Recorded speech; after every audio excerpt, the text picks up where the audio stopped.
கன்னியர்மார்களே 21 மாலைகளை எண்ணி போட வேண்டும். ஒரு இலைக்கு 3 பழம் கொண்டு வைக்க வேண்டும். என்ன பழம் வைக்கணும்? நாட்டு பழம் கொண்டு வை. வச்சிருவோம். என்ன செய்ய வேண்டும்? கைவிட்ட வேண்டும். ஓங்கை விட்டு ஓங்கை சும்மா தோர் போடுவதற்கு இவரு இந்த கையை துண்ட வெட்டி எடுக்க வேண்டாம். லேச வெட்டி ரத்தம் கொடு. சரி, இலைக்கு 3 சொட்டு ரத்தம். ஒரு இலைக்கு 3 சொட்டு ரத்தம். அதில் சேர்த்து வேண்டும்.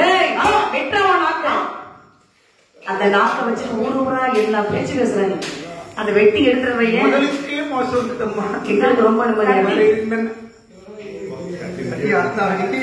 ஒரு திட்டத்தோட தான் வந்துருக்கீங்க.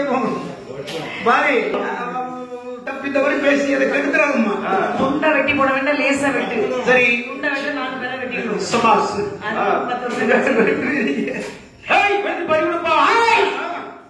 சேர்த்து பறி வாங்கிடுவேன். இந்த தெய்வ கன்னியர்மார்களை என்ன செய்தவர்கள் 21 வாழையிலே எண்ணிக்கை போட்டா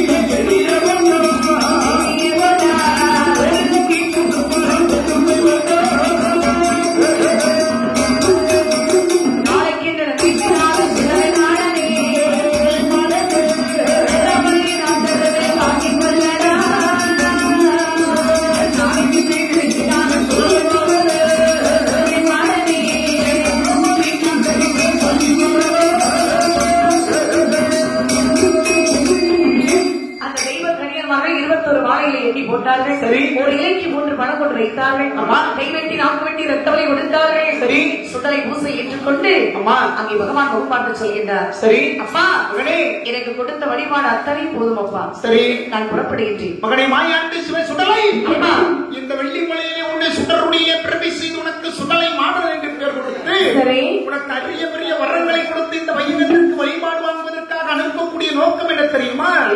அநியாயம் அக்கிரமம் செய்யக்கூடிய மாந்திரவாதிகளை மண்ணோடு மண்ணாக்க வேண்டும். அது மட்டுமல்ல, பேய் பிசாசுகளை ஓட ஓட விரட்ட வேண்டும். அதற்காகவே உண்மையா பிரபை செய்தோம். அப்பா போயிட்டு வான்னு சொல்ல மாட்டீங்களா? வேண்டிய வரங்களை உனக்கு கொடுத்திருக்கின்றேன். என்னை ஏதாவது உனக்கு வேண்டும் என்று சொல்லி நினைத்தாய் என்று சொன்னால் இந்த இறைவனை நினைத்தால் உனக்கு கிடைக்கும். போ, நான் சென்று வருகிறேன். சரி, இந்த மாயாண்டி சுடலை தாயான தேசியமே பிரம்ம சக்தி. சரி, மற்றுமுள்ள 18 மாடன்மார்கள் அத்தனை பேர்களும் சரி தர்ம பூமி போக வேண்டும் என்று புறப்பட்டாரோ.